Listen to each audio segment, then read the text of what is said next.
letter of James, chapter 2, verses 1 to 10, and then 14 to 17.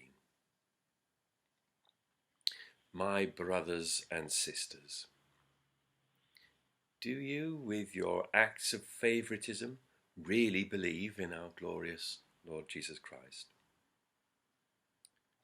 For if a person with gold rings and in fine clothes comes into your assembly, and if a poor person in dirty clothes also comes in, and if you take notice of the one wearing the fine clothes and say, "Have a seat here, please," while to the one who is poor you say, "Stand there, sit at my feet,"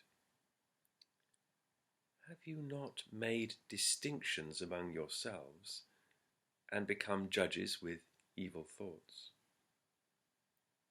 Listen, my beloved brothers and sisters.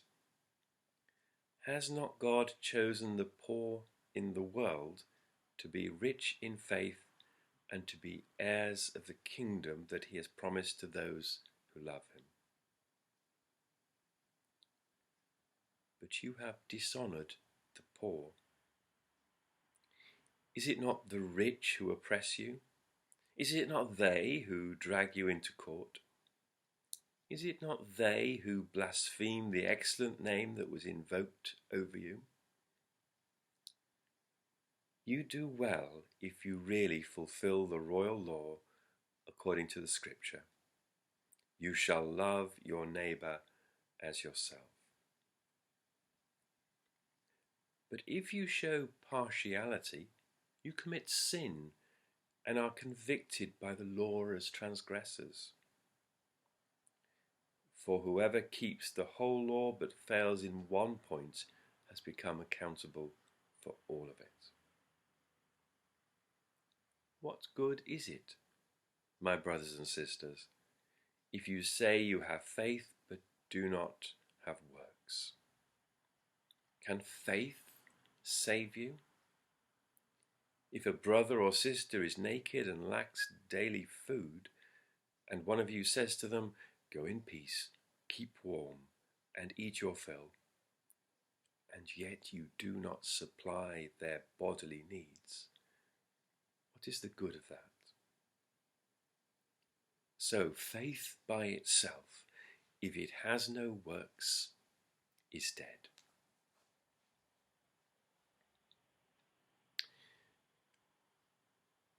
In many ways, that's really quite a simple passage with a straightforward message summed up in those last few words, which I hope any Christian person reading will recognize as true and important, and indeed which many people of different faiths would also be easily able to identify. That if we profess a belief in a God who is a God of love and justice, and yet do not live by those principles, then we are frauds, we are hypocrites, and the world will recognize us as such. But I think in this passage there is something a bit more subtle going on, and there is a depth to the reading that maybe needs a little teasing. And it seems to me that in this passage we've got three different realms all interacting and overlapping. Because first of all, in the mind of James, there is clearly a world out there where there is injustice, where there is distinction, where there is rich and there is poor. Within that world, the rich oppress the poor, and indeed use the law courts as a lever of power, presumably to exert their own influence and advantage. And it does seem to me that James accepts that as the way things are. There's nothing in this passage directly to challenge that world and to force some change upon it.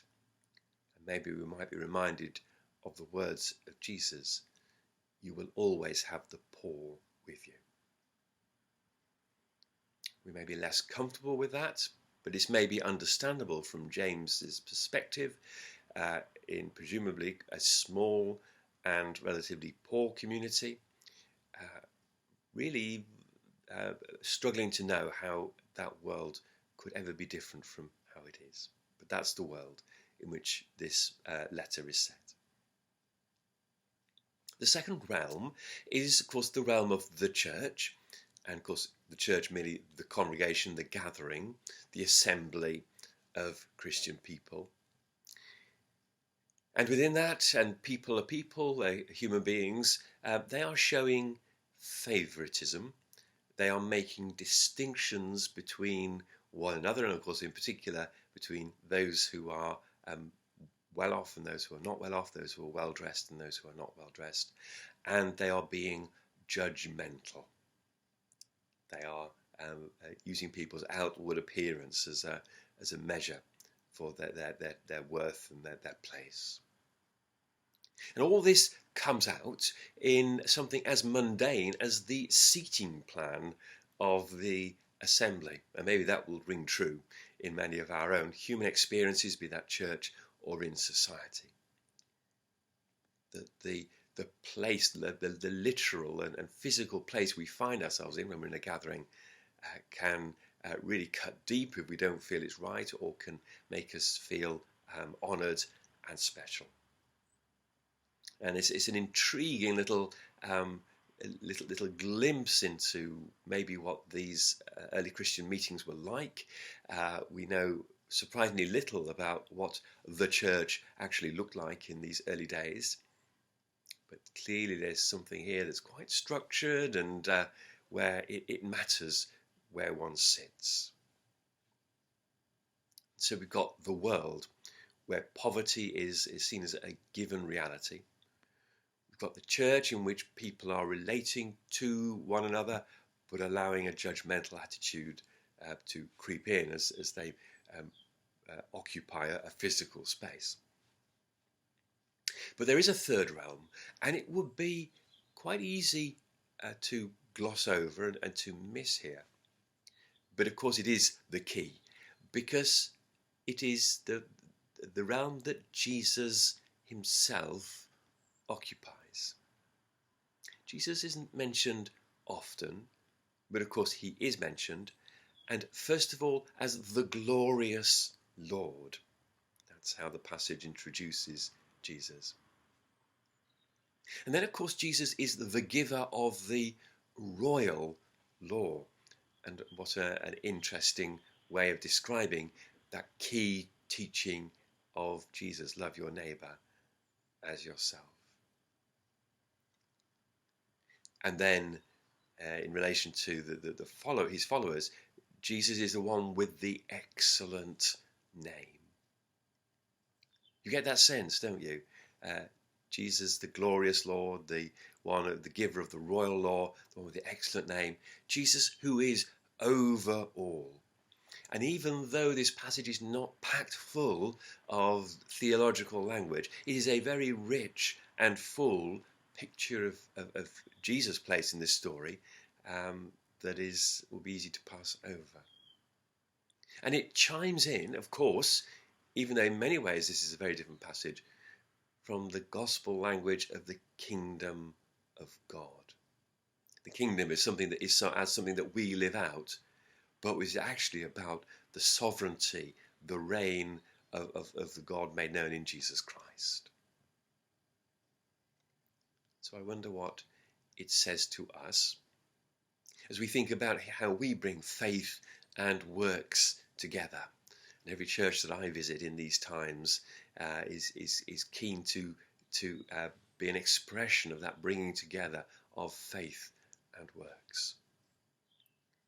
As we do that, as we think about the world in which we live with all its inequalities, as we think about the very simple and practical ways in which we engage with one another in relationship, How is it we can do that? With the sense that James has, with that real sense that over all of this is the one with the glorious Lord, the excellent name, the one who gives the royal law, the one who has sovereignty over our every action and every aspect of our lives. And all this, of course, with one word absolutely at the centre, and it is there in the passage as well if you look carefully, that although Jesus is the one over all, of course he is also the King of love who calls us into loving relations too.